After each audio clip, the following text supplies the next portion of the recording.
একদম ঠিক দেখেছো, মাত্র 7টা প্রশ্ন ভালো করে পড়তে হবে। চিন্তা করছো কি 7টা প্রশ্ন?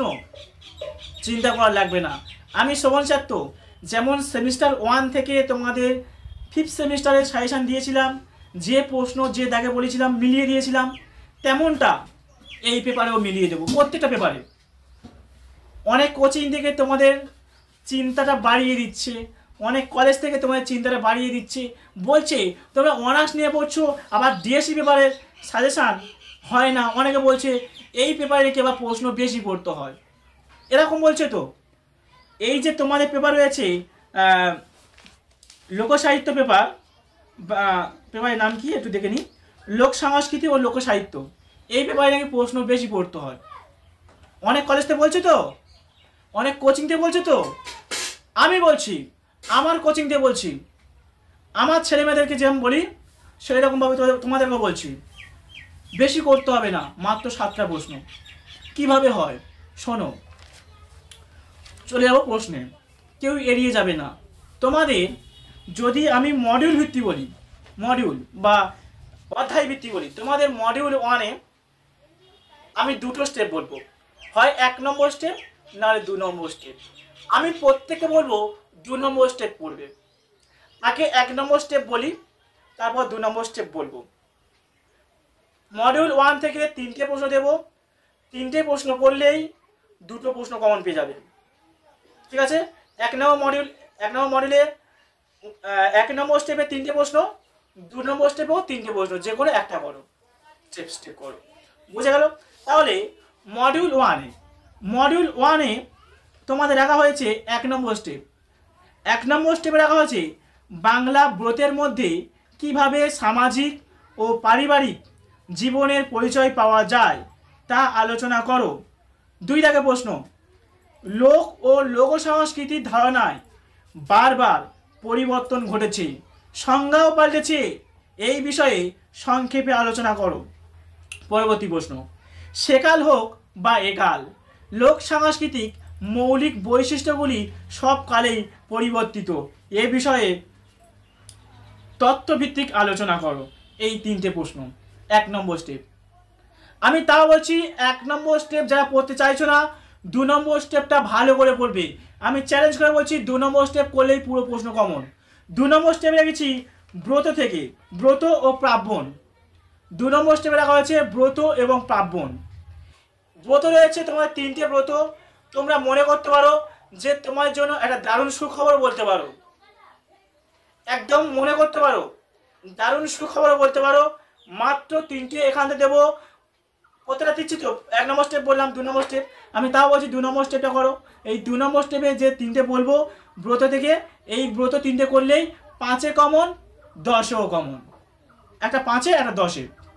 ঠিক আছে, তাহলে কি করছো, ব্রত থেকে পুণ্যিপুকুর, মাঘমণ্ডল আর সেঁজুতি, এই 3টে করলে 10-এ কমন, 5-এ কমন। বোঝা গেল? আশা করছি বোঝাতে পারলাম। তাহলে কি করছো, পুণ্যিপুকুর, মাঘমণ্ডল, সেঁজুতি, তাও বলছি তোমরা ভালো করে সেঁজুতি স্টার মারো, সেঁজুতি 10-এর জন্য সেঁজুতি স্টার মারো, এই একটা বললে চান্স খুব, সেঁজুতি। ঠিক আছে, সেঁজুতি, পুণ্যিপুকুর, মাঘমণ্ডল ভালো করতে হবে। ঠিক আছে, আর একটা টিকা পরে তার জন্য তোমরা অবশ্যই করবে টাইপ মোটিভ, কি বললাম, টাইপ মোটিভ ইন্ডেক্স, টিকা লেখো। ওকে, তাহলে এখান থেকে কিন্তু আমি 3টে প্রশ্ন দিলাম, তাহলে ভালো করে মনে কর 3টে।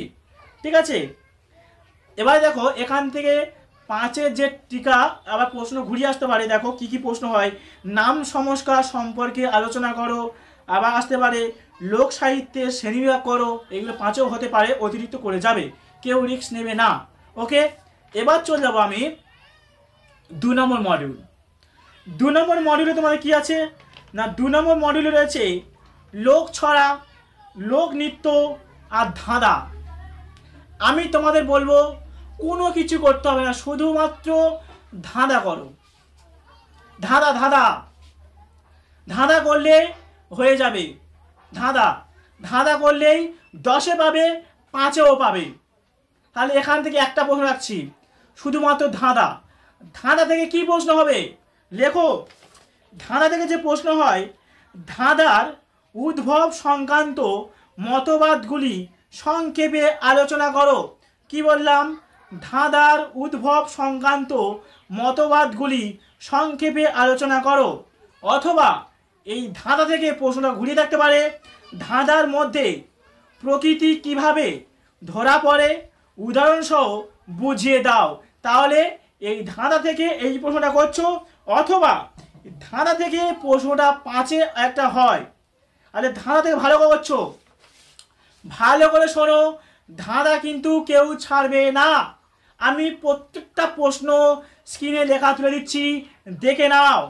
ধাঁধা থেকে 5-এ যে প্রশ্ন হয় সেটা কি? দৃষ্টান্ত সহ ধাঁধার বৈশিষ্ট্য শ্রেণী বিভাগ করো। দৃষ্টান্ত সহ ধাঁধার শ্রেণী বিভাগ করো। অথবা থাকতে পারে, প্রাচীনকালে ধাঁধার একটি সামাজিক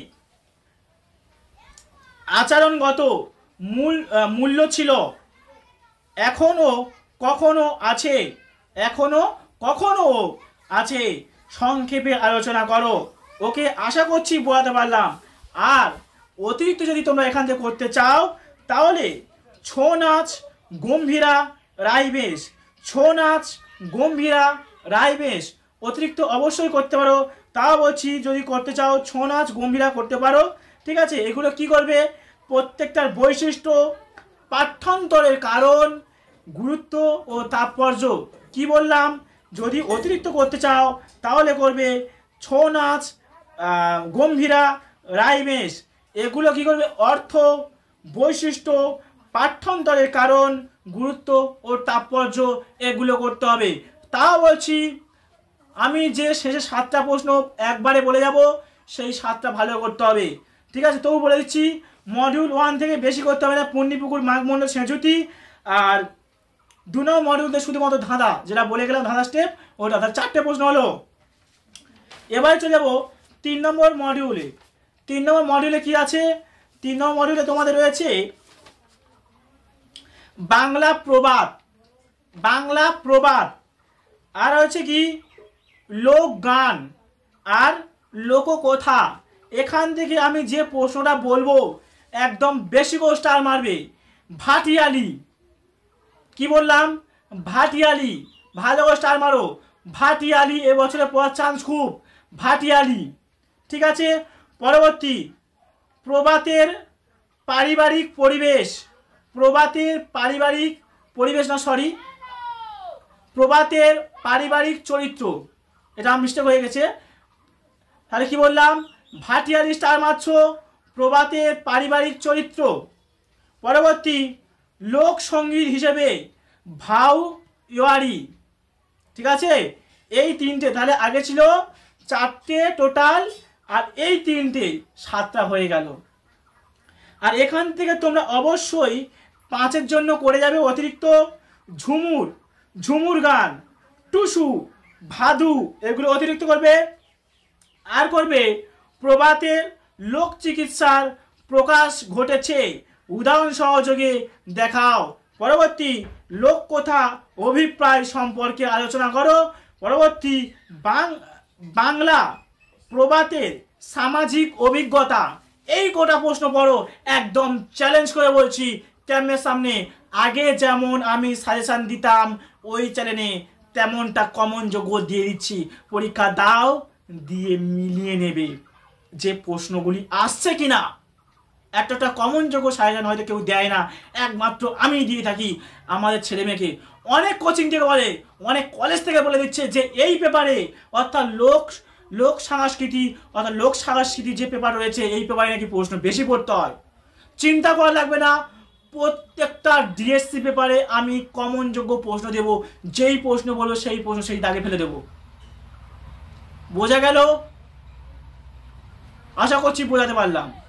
সে বলছি, প্রত্যেকে বললাম, আগের চ্যানেলটা যেমন সাপোর্ট করেছিলে, সাবস্ক্রাইব করে বড় করে চ্যানেলটা দাঁড় করিয়েছিলে, তোমাদেরকে বলবো প্রত্যেকে কেউ এড়িয়ে যেও না, প্রত্যেকে চ্যানেলটাকে সাবস্ক্রাইব করে বড় করার চেষ্টা করো। আর সঙ্গে পারলে লাইক করবে, কমেন্ট করে বন্ধুদের মধ্যে বেশি করে শেয়ার করবে। দেখো, লাইক কমেন্ট করে তো পয়সা লাগে না, তোমাদের হেল্প করলাম, সাহায্য করলাম বা হেল্প করলাম, তোমরা আমাকে হেল্প করবে বা সহযোগিতা করবে। এটাই তো মানুষের পরিচয়। এই তো শিক্ষক এবং ছাত্রদের মধ্যে পরিচয়। তাহলে আমি হেল্প করলাম, তোমরা আমাকে হেল্প করো। ওকে, তো ভিডিওটি বেশি বড় করবো না, এই পর্যন্ত শেষ করছি। ভিডিওটি প্রথম থেকে শেষ পর্যন্ত দেখার জন্য সবাইকে ধন্যবাদ।